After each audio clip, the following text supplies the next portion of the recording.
Moses is born as an Israelite, and his mother gets him to be Pharaoh's grandson by a trick.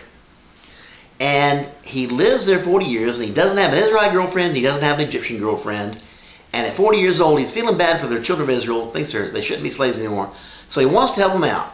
So he sees this Egyptian beating an Israelite slave, and he gets mad and he kills him and buries his body in the sand, which is straight out of the Bible. He's a murderer. And then he couldn't brazen it out, and he killed a real Egyptian, and he wasn't really an Egyptian. So he had to run away to Midian to get away, which he got away with murder. Well, he got a wife out of it. And the Israelites were slaves for 40 more long years while Moses got around coming back. Moses is 80 years old. God comes to him in the burning bush and says, Moses, I want you to come talk to Pharaoh. And Moses said, God, I don't talk so good. And God, instead of saying, okay, Moses, I'm going to heal you, I'm going to make you tough, I'm going to be strong, you're going to be the best orator ever in the presence of Pharaoh, doesn't do it. Nor does he say, Moses, I'm not going to use you. I'm going to get Aaron here to be a good orator. I'm going to get Aaron to go do it. Instead, he says, Moses, we got to work around. You're going to talk to Aaron. Aaron's going to speak for you. So they go back to Pharaoh's Egypt. They have the 10 plagues. They get away. They get to the Red Sea.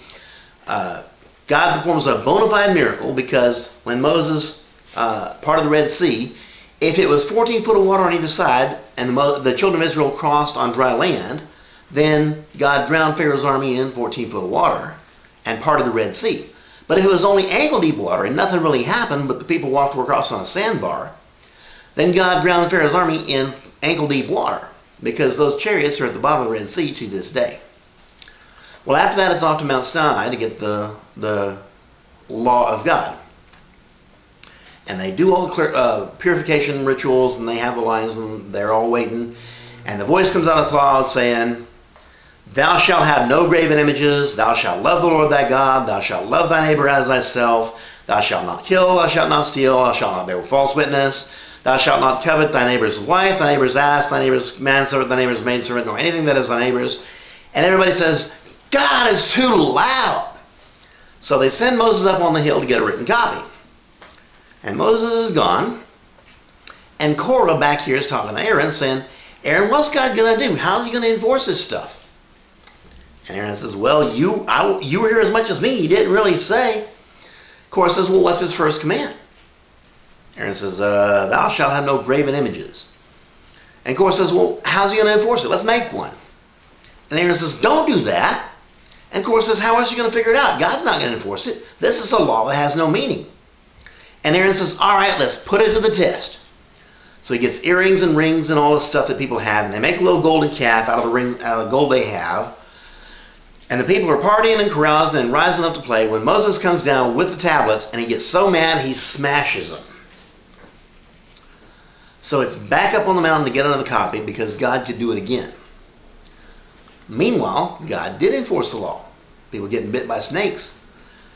After a while, Moses comes down the mountain with a second copy, sees the people getting bit by snakes, says, pray, God, what are we going to do about this? God says, get a staff, take the golden calf, melt it down, melt it into a serpent, a golden serpent, put it on the top of the staff, which is, if I'm not mistaken, a graven image. But God told him to make it, so that was okay.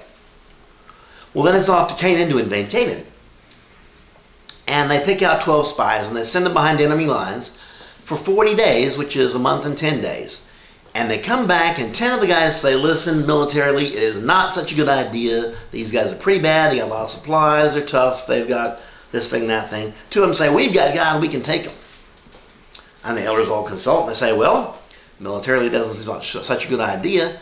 And God decides to punish them by making them wander around in the wilderness for 1 year for every day the spies are behind enemy lines. So they're going to wander around in the wilderness 40 years, not because they don't know where they're going, but because God is leading around in circles deliberately to punish them. And their special miracle is their shoes aren't going to wear out.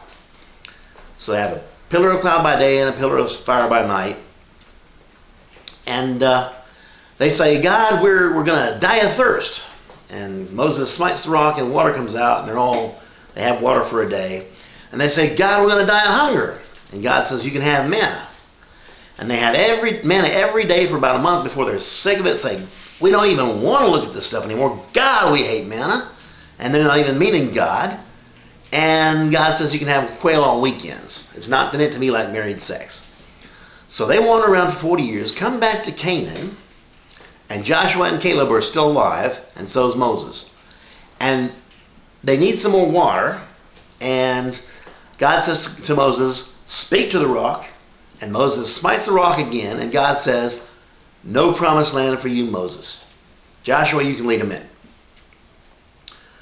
So they've been gone for 40 years. In all the Bible, there's always 40 years of peace and no more. Canaan's had 40 years or whatever. They might have had some wars or whatever, but there's no reason to think it militarily was the same challenge after 40 years as it was 40 years ago.